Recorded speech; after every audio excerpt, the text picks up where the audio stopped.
కూటమి ప్రభుత్వం బడ్జెట్తో ఎవరికీ ప్రయోజనం లేదన్నారు వైసీపీ నేత మాజీ మంత్రి బొత్స సత్యనారాయణ. బడ్జెట్ కేటాయింపుల్లో తీవ్ర అన్యాయం చేస్తారని అన్నారు. కూటమి ప్రభుత్వం ప్రజలను వంచిందని ఆరోపించారు. కూటమి నేతలు హామీలను విస్మరించారని ఆరోపించారు. అన్ని వర్గాల ప్రజలను మోసం చేశారని మండిపడ్డారు. రైతులు, మహిళలు, యువత అన్ని వర్గాలను విస్మరించారని చెప్పారు. ధరల స్థిరీకరణ కోసం వైసీపీ ప్రభుత్వం 3,000 కోట్లు కేటాయించారని గుర్తు చేశారు. అన్నదాత సుఖీభావ ఇస్తే 12,000 కోట్లు కావాలన్నారు. కూటమి ఇచ్చిన వాగ్దానాల్లో అరకొరగా 1-2 తప్ప ఏమీ చేయలేదని బొత్స విమర్శించారు. వచ్చి క్యాపిటల్ ఎక్స్పెండిచర్ గురించి ఒక పేజీ పెట్టారు.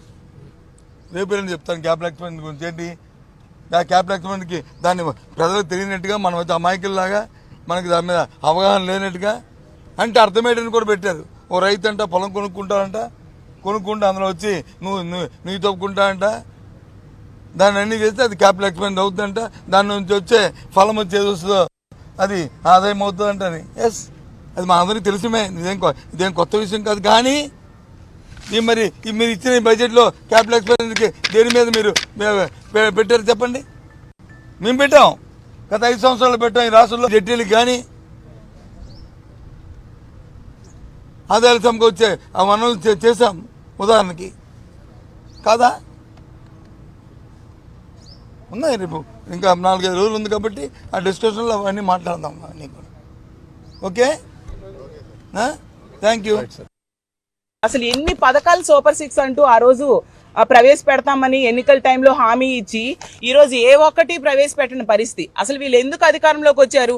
గతంలో జగన్మోహన్ రెడ్డి గారు ఎంతో చక్కగా పరిపాలించేవారు, ఎన్నో పథకాలు ఇచ్చేవారు. వాటికంటే డబల్ ఇస్తాము, అంతకంటే ఎక్కువ మేలు చేస్తాము అని చెప్పి ప్రజలను నమ్మించి ఈరోజు అధికారంలోకి వచ్చారు.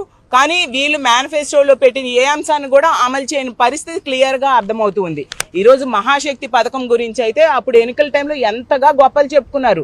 ఈ రోజు ప్రవేశపెట్టిన బడ్జెట్లో కూడా మహాశక్తి పథకానికి అంటే 19 సంవత్సరాల నుంచి 59 సంవత్సరాలు ఉన్న మహిళలకి నెలకి 1,500 చొప్పున ఇస్తాననే ఆ పథకానికి రూపాయి కూడా కేటాయించిన పరిస్థితి ఈరోజు బడ్జెట్ అసెంబ్లీ కౌన్సిల్ సాక్షిగా ప్రజలందరికీ తెలిసిపోయింది.